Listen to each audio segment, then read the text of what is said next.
Salut les gars, j'espère que vous allez bien et j'espère que vous êtes préparés. Donc nous allons réaliser notre premier projet, le projet dont je vous ai parlé, qui est la liste de tâches. Ok, donc on doit le réaliser aujourd'hui. Commençons. Nous allons créer un dossier et en faisant cela, je vais m'introduire pour les nouveaux. Moi je m'appelle Miyamoto Hyacinthe, je suis concepteur de systèmes numériques. Je fais aussi dans le développement des applications, c'est pourquoi nous sommes là aujourd'hui. Et je m'exerce aussi dans le cloud computing.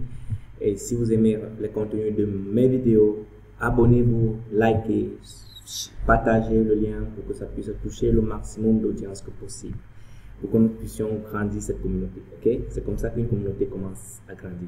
Donc nous allons donner un nom à ce dossier que liste de tâches. Liste de tâches. Et dans ce dossier, je vais juste aller sur le chemin d'accès. Voici le chemin d'accès. Ici, je vais CMD pour pouvoir voir la ligne de commande. Et vers la ligne de commande, je vais juste écrire code pour accéder à un éditeur Visual Studio Code. Ok, quand mon éditeur Visual Studio Code serait disponible, accessible, je vais juste l'apporter. Vous connaissez, j'utilise deux écrans. C'est pourquoi ça apparaît ailleurs. Donc voilà.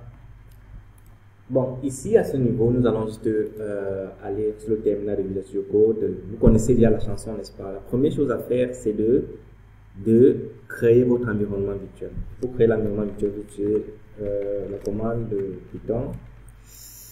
C'est moins m vem et le nom de l'environnement virtuel. On attend quelques secondes pour que ça puisse se créer là. C'est bon, l'environnement virtuel a déjà été créé. Donc vous pouvez voir ici, l'environnement virtuel env a été créé. Je peux juste l'ouvrir, vous allez voir le script que nous allons utiliser pour pouvoir activer. Donc on va juste activer. On va utiliser le nom de l'environnement virtuel qui est env slash la barre de fraction. On va maintenant écrire script.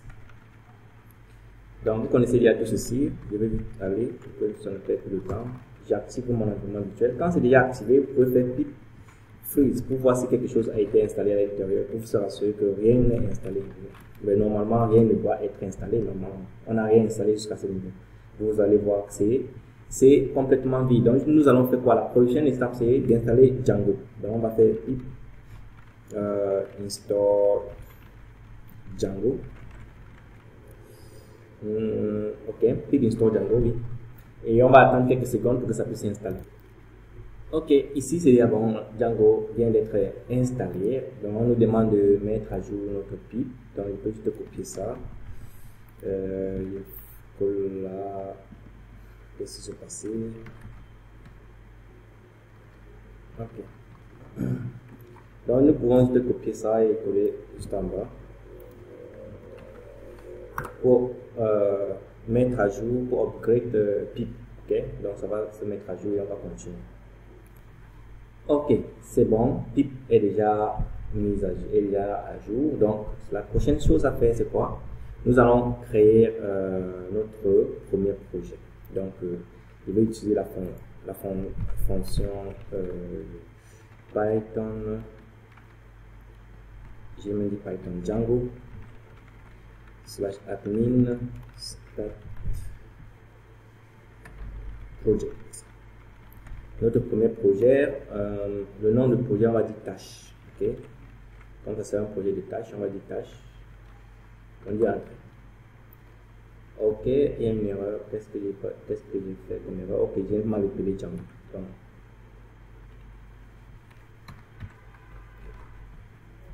Donc, quand notre projet va se créer, nous allons constater une chose, ce qui est le fait que la tâche là, il y a deux autres dossiers à l'intérieur, ce qui fait que je n'aime pas trop cette pratique. Je vais supprimer.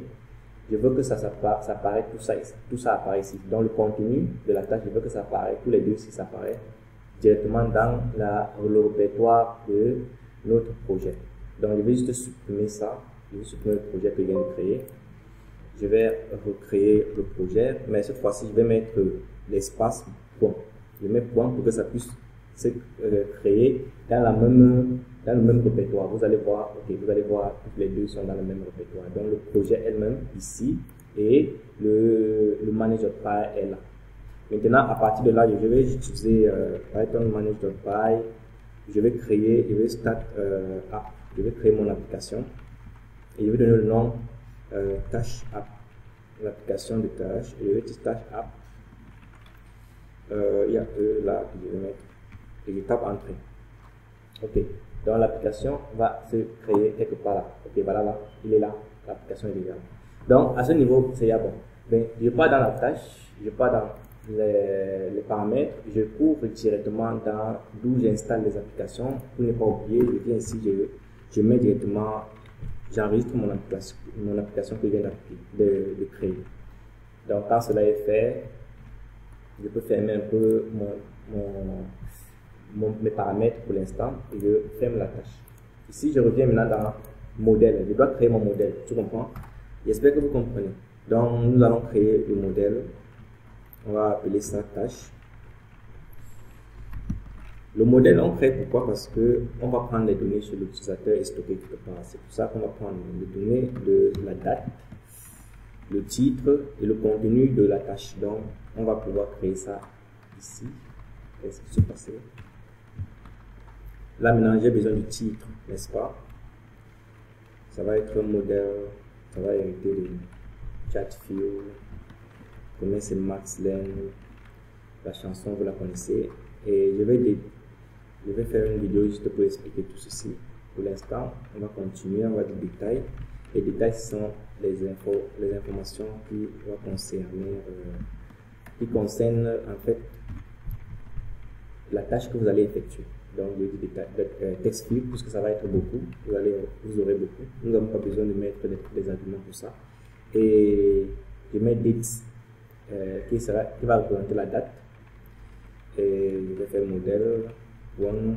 Je vais utiliser le date field ou datetime field. Je préfère datetime field. Et ça va prendre un paramètre. Le paramètre par défaut ici, c'est time zone. Ça va prendre directement le temps actuel. Now, ça va prendre le temps actuel. Maintenant, je dois importer ce temps-là ici. Je vais dire from Django. Est-ce que je viens de faire Django.util import time zone. Ok, là c'est bon. Maintenant, je vais utiliser ma méthode de string pour pouvoir afficher ça sur mon côté administrateur. Donc ça va retourner le titre de l'administrateur. Point titre. Donc je retourne le titre ici que je vais entrer. Maintenant, voilà mon modèle qui est après. Quand vous créez un modèle comme ça, la première chose à faire, c'est de courir directement dans admin pour l'enregistrer. Donc juste venir dans admin, je vais dire from one model import tâche. Ok. Et qu'est-ce que je fais dessus? Ensuite, je dis admin.site.enregistrer. Ok, c'est bon. Donc, je viens d'enregistrer ma tâche. Donc, n'oubliez pas, quand vous enregistrez une tâche, vous allez effectuer les migrations pour que ça puisse migrer vers la base de données. Mais pour l'instant, on se précipite d'abord à ce qui est important. Quand j'ai déjà créé mon modèle, je vais créer un formulaire. Okay? Je vais utiliser le Django Form pour pouvoir donner le formulaire pour remplir à mon utilisateur. Donc, ce formulaire, ça c'est le formulaire à remplir, n'est-ce pas? Donc, je vais juste créer un fichier Python. Je vais appeler ça form.py. Et dans form.py, nous allons importer le form de Python. Je vais dire Python import form. Et nous allons encore importer notre modèle qui est la tâche, qui est les tâches. Import tâche. Et après avoir fait cela, je vais maintenant utiliser là un formulaire. Je vais donner le nom formulaire, ok, formulaire de tâche, quelque chose comme ça. Et je vais passer, ça va hériter en fait de forme que j'ai importé, qui est le modèle form. Modèle form. Okay. Si c'est bon, je continue comme ça. Bon, je vais maintenant faire ce qu'on appelle le metadata, qui est les données concernant les données. Je vais donner modèle equals to la tâche, donc on a tous tâche. Et on va faire les fields, qui sont des champs qui se trouvent à l'intérieur de notre tâche, de notre modèle.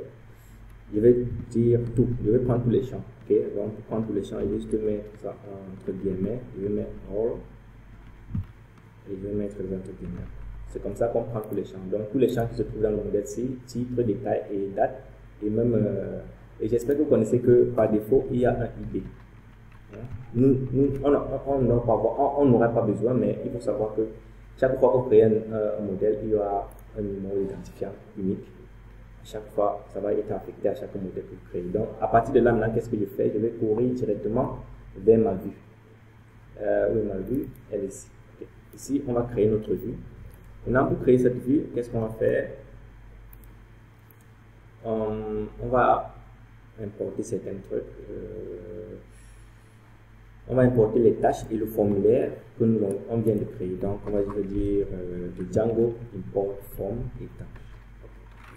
Faisons vite pour pouvoir économiser le temps. Donc, je vais dire le formulaire que on vient de créer ici, je vais importer le formulaire et celle-ci. C'est ça que je suis en train d'importer ici. Maintenant, de modèle, j'importe la tâche. Okay? C'est ça que je fais ici. Donc, ici maintenant, nous pouvons définir une fonction. Donc, rappelez-vous, on a fait le class based view et function based view. Donc ici, c'est le function based view que je vais utiliser. Donc, on fait get. Oups. Ok. Maintenant, je vais utiliser une variable pour pouvoir récupérer la date, les objets en fonction de date. Ok. Je vais faire list. Je vais donner le nom list. Item list qui est les items de liste. Je vais utiliser tâche qui est le module que j'ai importé, object, order. Donc je vais importer les objets en ordre de la date.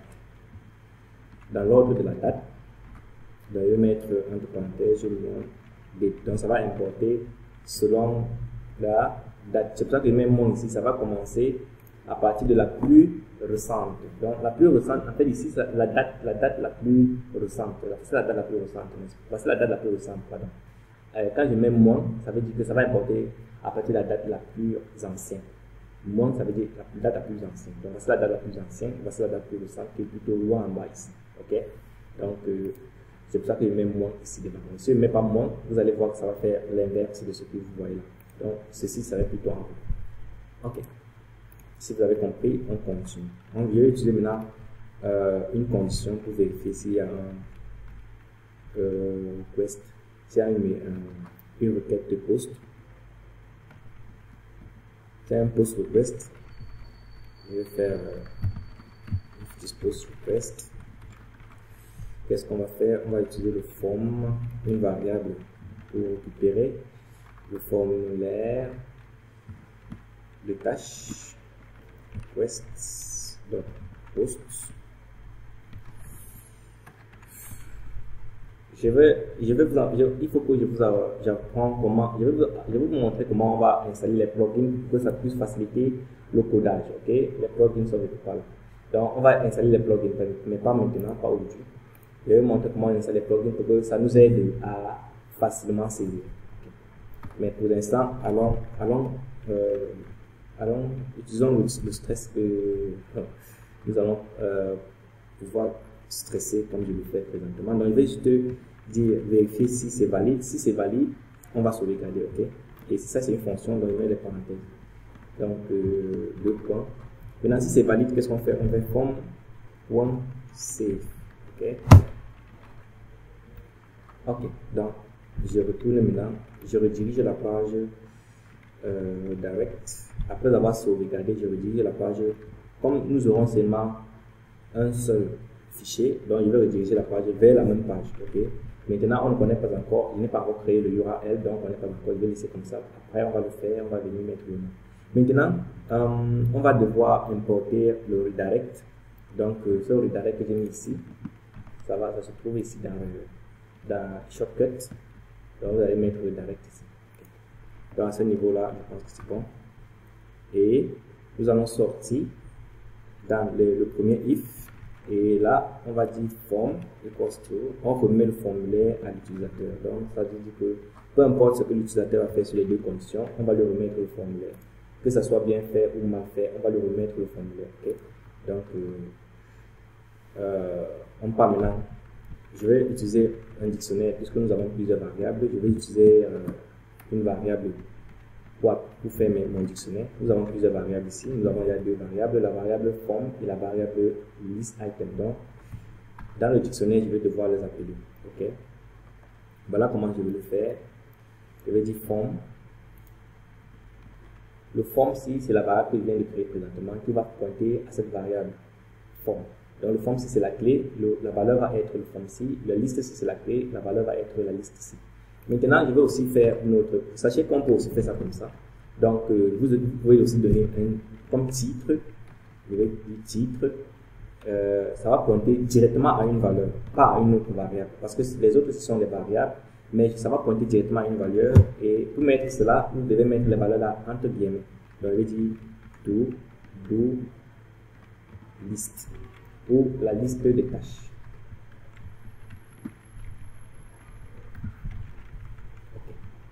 Donc, ceci, je peux utiliser le titre ici dans mon fichier HTML. On va le faire, vous allez le voir.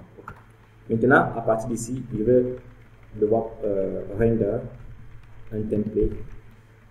Et vous connaissez déjà comment on fait le render template.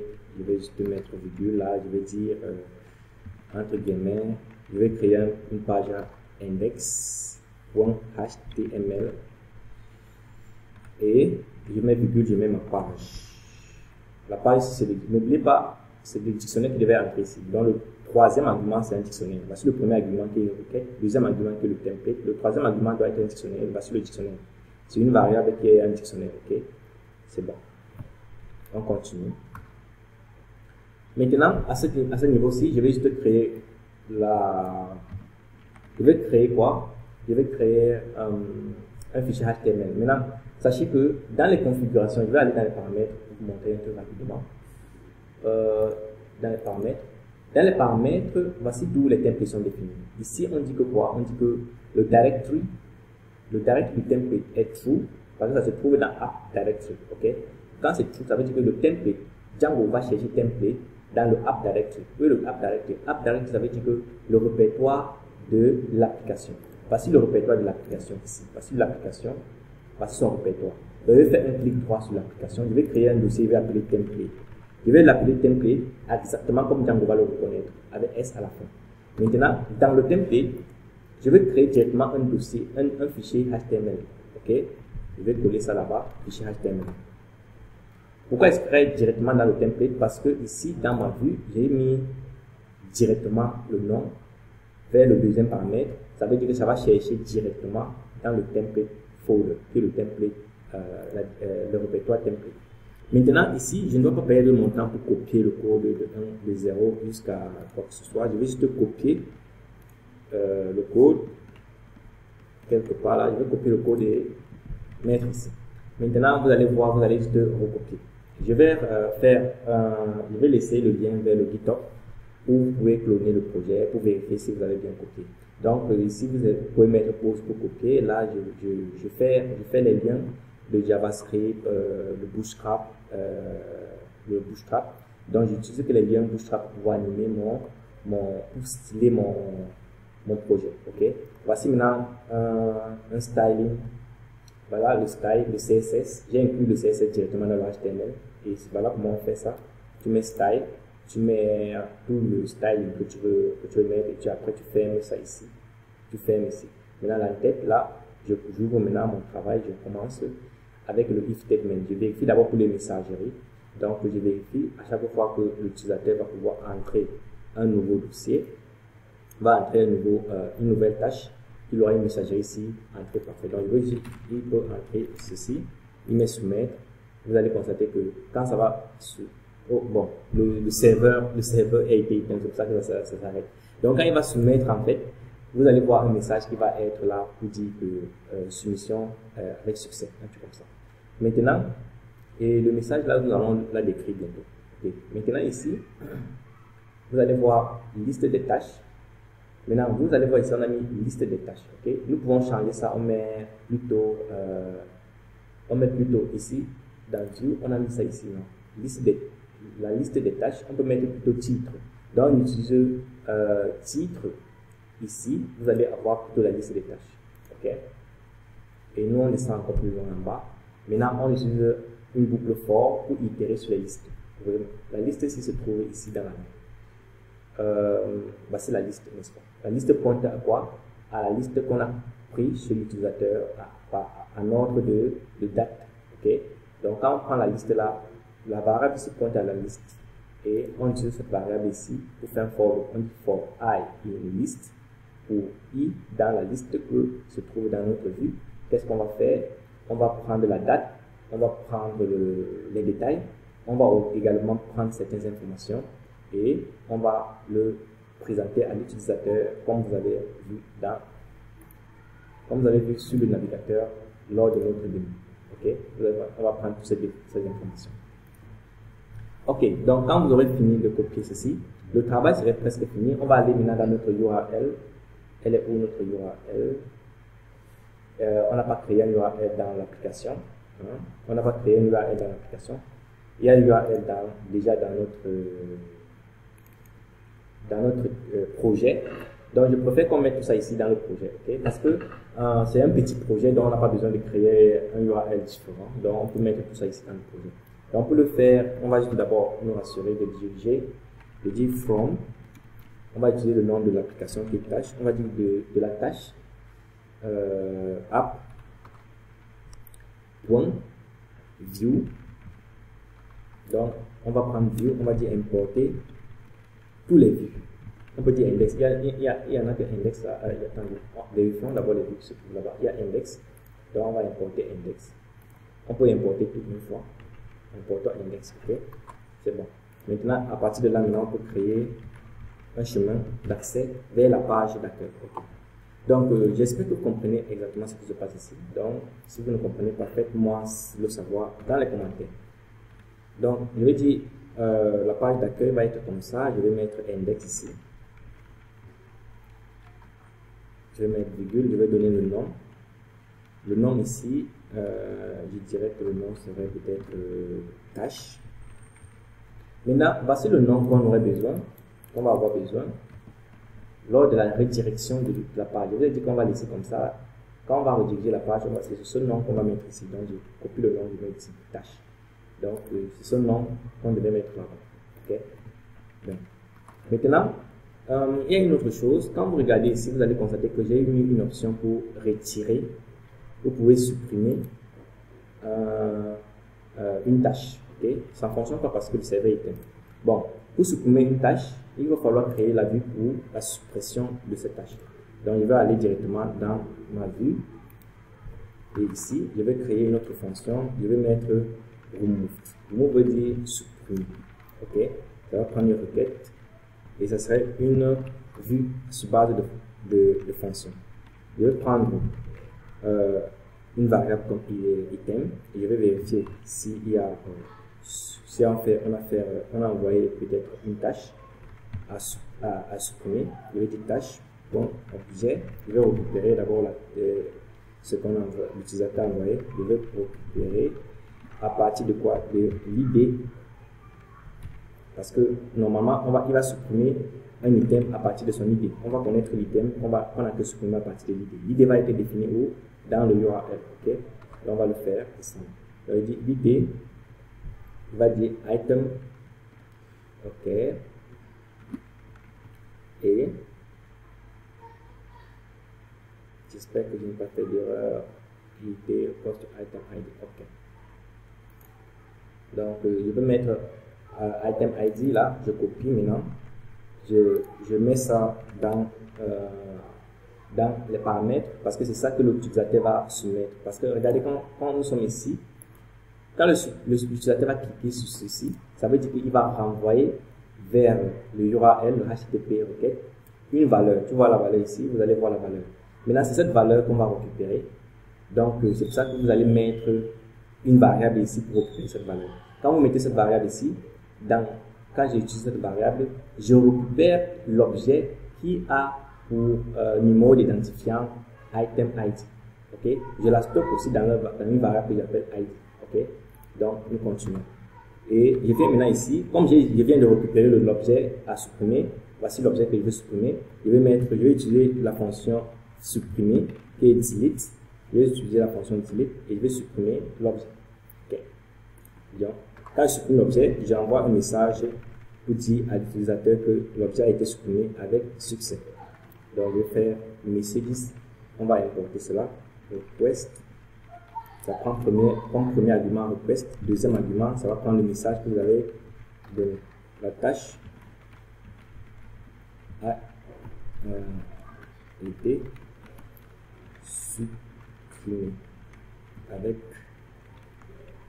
succès. Je pense que c'est avec succès. Comme ça, je sais pas. Il y a des fois, ça me peut avec 600%. Ok, avec succès. Bon, en fait,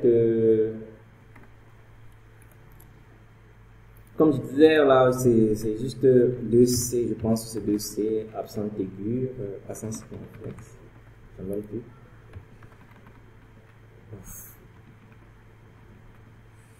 Ok, j'ai réussi. Ok, c'est une combinaison de clés là, le ASCII, donc c'est le code ASCII que je suis en train d'essayer de trouver. Ok, bon voilà, on va dire la tâche a été supprimée avec succès. Supprimer, je pense que ça sera avec plutôt absenté. Okay. Donc ici maintenant, on va devoir retourner quelque chose à l'utilisateur, on va retourner l'utilisateur, on va rediriger l'utilisateur. On dit return, redirect, on va rediriger l'utilisateur vers la tâche, la page d'accueil qui est la tâche, comme on l'a fait ici. On va mettre la même chose ici. Ok. Donc maintenant, il va falloir importer messages. Vous voyez ici, c'est souligné parce qu'on n'a pas encore importé. Donc pour importer, on va aller dans Django .contrib import messages. Ok, donc ça a été importé. Maintenant, quand on a déjà la vue, qu'est-ce qu'on va faire? On va se rendre directement dans le URL et c'est dans le URL qu'on doit définir cela. Donc ici, on va définir notre chemin d'accès vers la suppression d'un item. Donc je vais dire que delete, je vais mettre la barre de fraction, je vais mettre l'insigne d'inférieur à, je vais écrire le string, ça serait un string, et je vais mettre item, ok, ID, je vais mettre le nom que j'ai mis dans ma vue, donc c'est ce nom-ci que je dois mettre là. N'oubliez pas ça. Parce que tu dis que le nom qui est ici, c'est ce qui vient avec l'adresse URL, ok, voici l'adresse URL ici. Donc, assurez-vous de mettre le nom là ici, et c'est bon. Maintenant, il met virgule, je peux maintenant mettre le nom de la fonction. Le nom de la fonction, c'est remove. Je vais mettre remove. Je vais aussi importer remove. Et là, c'est bon. Je peux donner un nom si je veux, mais ça ne va pas me servir parce que nous n'avons pas une autre page quelconque. Donc, ça ne va pas servir. Donc, laissons comme ça. Ok, je pense que c'est bon pour l'instant. Bon, à ce niveau, on vient de finir le travail. On va exécuter notre projet, notre serveur pour voir si c'est que tout fonctionne comme on veut. Ok, on va dire Python manage run server. On va exécuter le port 8008. Alors, en espérant qu'il n'y aura pas d'erreur, on va essayer de voir comment ça fonctionne déjà. Bon, on n'a pas, ok, ça ne va même pas fonctionner parce qu'on n'a pas migré, on n'a pas fait les migrations. Donc, je vais arrêter le serveur, ça ne sert à rien de continuer. Je vais d'abord m'assurer de faire les migrations. Python manage make migrations. je fais d'abord je migre d'abord, je crée d'abord les différentes tables et après maintenant je dis Pattern Manager by Migrate pour migrer maintenant vers la base de données et là j'espère que ça va tout marcher comme il ok, c'est bon. Donc les différentes tables sont en train de créer. C'est beaucoup parce qu'il y a déjà des tables prédéfinies. Quand vous partez peut-être dans les paramètres, vous allez voir que dans l'application, il y a déjà les tables, mais c'est pas, vous avez seulement une table, il y a déjà beaucoup les tables qu'on avait prédéfinies avec Django. Donc on va exécuter notre serveur maintenant sur le port 8008 et on attend que ça puisse aller jusqu'à sa fin. L'exécution est en cours. Donc là maintenant on va essayer de voir si ça fonctionne. Là maintenant on nous dit qu'il y a une erreur, essayons de voir, on dit que formulaire, on dit ok, je vais mettre en anglais pour mieux comprendre. Value error at model has no model class specific. Ok, je vois. Donc nous allons essayer de voir comment troubleshoot ça. Donc on nous dit que la valeur, il y a une value error, le model form has no model class spécifique, donc on ne retrouve pas ça, on ne retrouve pas cette classe. Ça veut dire qu'il y a un problème avec notre formulaire et notre vue. À partir de là, on va savoir ce qu'il faut faire. Donc il faut savoir lire les erreurs. Je vais aller directement dans mon formulaire et je ne vois pas d'où j'ai mes clés ici. Je vais aller dans mon formulaire. Oh, ok, ici je devais mettre M majuscule. Donc c'est M majuscule, j'espère que c'est le problème, ça va gérer le problème, j'espère que ça va gérer le problème. Donc ne retenez que c'est classe metal, M c'est majuscule, c'est une erreur que j'ai faite et j'espère que ça va résoudre le problème. Oh, ça résout le problème. Donc voilà, juste là on a fini dans le projet. Alors, le projet est complet, nous pouvons maintenant mettre un nom tâche de mardi. Je peux mettre ça en termes de jour, hein. Je peux dire tâche de mardi et dire travaux de coding. Je liste mes travaux de travail de coding. Je dis travail de coding, travail de scripting. Ok, je peux laisser juste comme ça. Donc vous allez voir, ça apparaît directement ici.